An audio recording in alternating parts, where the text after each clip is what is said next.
Puji Tuhan, selamat pagi sidang jemaat yang dikasihi dan diberkati oleh Tuhan kita Yesus Kristus. Pada saat kesempatan pagi hari ini, tiba kembali kita berjumpa di dalam program Renungan Pagi. Saat ini, kita bersyukur kepada Tuhan karena Dia selalu ada menjaga kehidupan kita sampai di hari yang baru ini. Oleh sebab itu, sama-sama kita menyiapkan hati kita untuk kita mendengarkan kebenaran firman Tuhan. Tapi sebelumnya itu, mari kita tundukkan kepala dan kita bersatu hati dalam doa. Haleluya. Terima kasih Tuhan, kami bersyukur Bapa yang baik. Di hari yang baru ini, Tuhan masih menganugerahkan kami, memberikan kepercayaan bagi kehidupan kami untuk boleh ada. Oleh sebab itu Tuhan, hati kami penuh dengan ucapan syukur karena Tuhan itu begitu baik dalam setiap pribadi kami. Kami merasakan kehadiran Tuhan yang selalu nyata, sempurna dalam kehidupan kami. Oleh sebab itu Tuhan, sebelum kami jauh melangkah ke depan, kami rindu untuk sama-sama hati kami siap untuk ditaburkan kebenaran firman-Mu.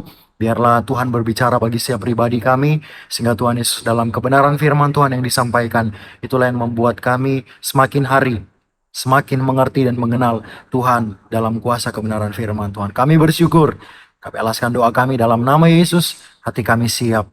Haleluya, puji Tuhan. Amin. Puji Tuhan. Mari sama-sama kita membuka kebenaran firman Tuhan yang terambil dalam 1 Korintus pasal yang ketiga, ayat yang pertama sampai dengan ayat yang ketiga.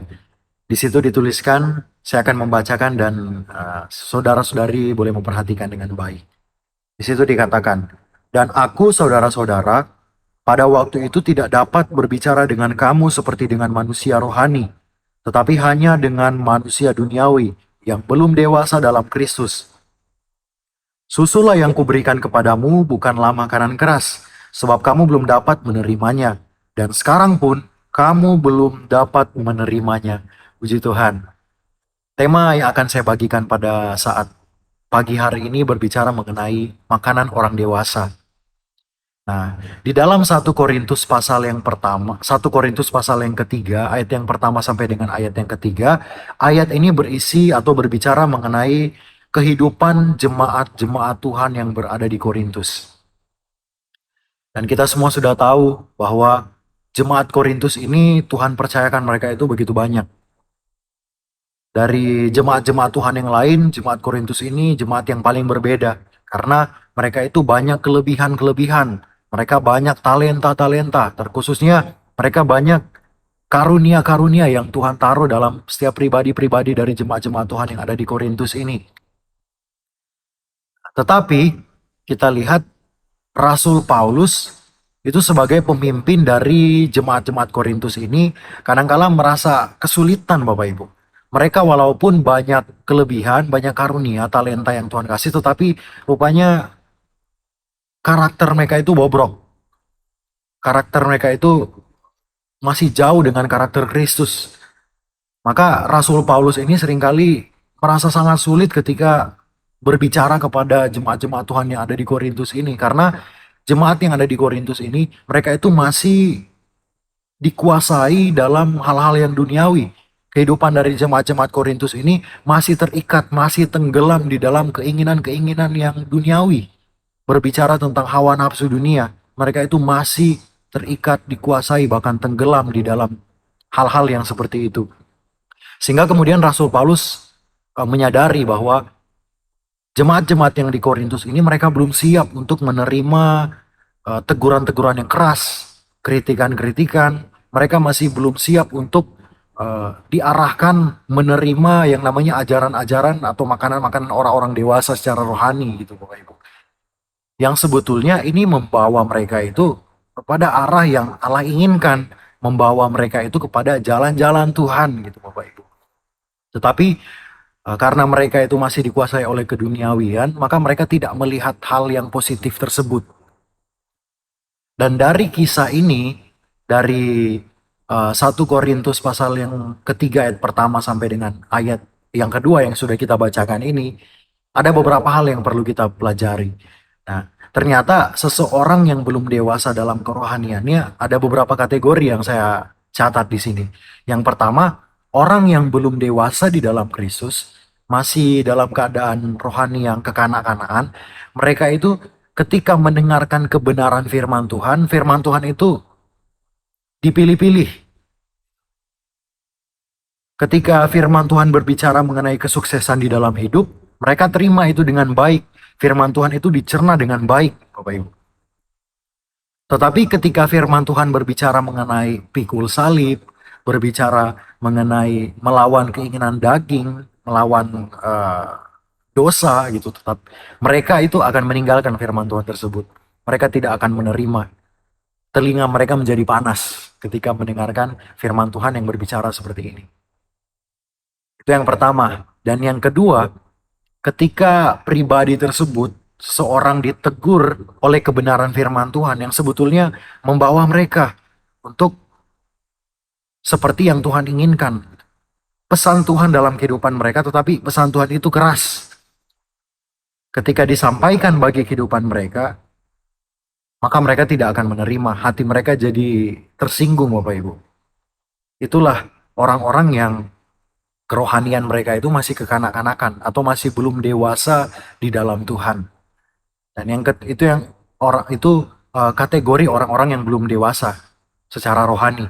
Tetapi orang-orang yang dewasa secara rohani itu adalah mereka pribadi mereka itu mereka antusias ketika mendengarkan kebenaran firman Tuhan.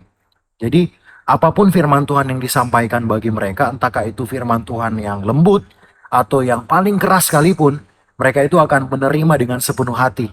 Mereka itu akan berpikir bahwa firman Tuhan tersebut yang disampaikan itu mendatangkan kebaikan bagi kehidupan mereka. Firman Tuhan yang disampaikan itu akan membawa kepada kehidupan mereka itu ke arah yang lebih baik lagi, ke arah yang lebih mengenal pribadi Tuhan lebih jauh, Bapak Ibu.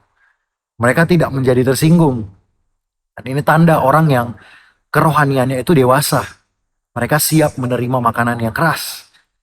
Itu yang pertama. Dan yang kedua, kehidupan orang tersebut mau selalu dekat dengan pribadi Tuhan.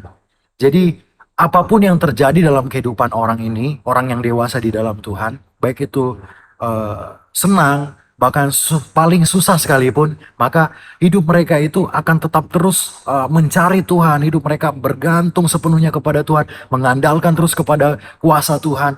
Inilah orang-orang yang dimaksudkan oleh Paulus, mereka yang sudah dewasa di dalam Tuhan.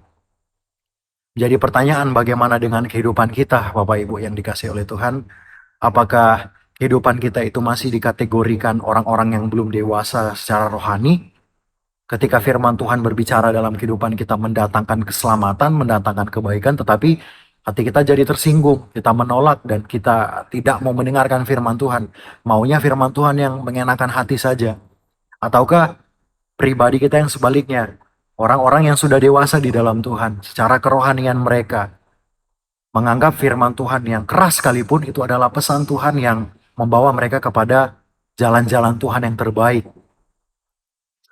Dan ini pengalaman-pengalaman kita yang bisa kita jawab sendiri dalam hati kita. Kita berada di dalam posisi yang mana. Dan firman Tuhan pada saat pagi hari ini, Bapak Ibu yang dikasihi oleh Tuhan, mau mengingatkan kepada kehidupan kita, apapun yang firman Tuhan yang disampaikan, entahkah itu firman Tuhan yang keras atau yang lembut sekalipun, sebetulnya Tuhan sangat rindu untuk membawa kepada kehidupan kita itu ke arah yang mendatangkan kebaikan dan menuju kepada keselamatan. Dan bukan hanya itu, Allah benar-benar sangat rindu untuk membawa kehidupan kita itu ke arah yang baru. Maksudnya arah yang baru ini selalu arah yang selalu berfokus kepada Tuhan, arah yang selalu kehidupan kita itu menjauhi atau meninggalkan dosa. Ini yang jadi kerinduan Tuhan dalam kehidupan kita, yang perlu kita garis bawahi. Jadi hati Tuhan itu benar-benar sangat tertuju dalam kehidupan kita. Dan untuk kehidupan kita itu selalu berfokus kepada Tuhan, untuk selalu menjauhi dosa itu bukanlah satu hal yang mudah. Itulah sebabnya ada Roh Kudus yang Tuhan janjikan menjadi penolong bagi kehidupan kita, yang memampukan kehidupan kita semua untuk kehidupan kita itu semakin hari semakin berjalan di dalam koridornya Allah, koridornya Tuhan dalam setiap kita. Puji Tuhan. Biarlah kebenaran firman Tuhan ini memberkati setiap kehidupan kita semuanya. Roh Kudus yang akan selalu memampukan dan menolong kita semua untuk menjalani hari-hari yang begitu jahat ini. Tuhan Yesus memberkati kita dan sama-sama kita tundukkan kepala dan kita bersatu hati dalam doa. Terima kasih Bapa yang baik, Bapa di sorga yang kami panggil dalam nama Tuhan Yesus Kristus, untuk kebenaran firman Tuhan yang sudah kami dengarkan pada saat pagi hari ini. Biarlah ini membawa kami Tuhan kepada hal-hal yang Tuhan inginkan, membawa kami untuk selalu lebih dekat kepada Tuhan, bahkan menegur kami, memberikan juga kekuatan bagi setiap kehidupan kami Tuhan dalam menjalani hari-hari ini. Tuhan Yesus, pada saat sepanjang hari ini kami tidak tahu apa yang akan terjadi ke depan, tapi kami menyerahkan segala sesuatunya ke dalam tangan-Mu Tuhan. Biarlah Tuhan yang pimpin kami, Tuhan yang selalu ada bersama dengan kehidupan kami. Kami percaya bahwa janji firman Tuhan tidak akan pernah lalu dari kami, meninggalkan kami. Terima kasih Bapa yang baik, terpujilah Engkau Allah kami kekal sampai selama-lamanya, dan kami menyerahkan sepanjang hari ini ke dalam tangan pimpinan-Mu Tuhan. Dalam nama Yesus kami berdoa mengucap syukur. Haleluya, puji Tuhan. Amin. Tuhan Yesus memberkati dan menolong kita semuanya. Haleluya, puji Tuhan.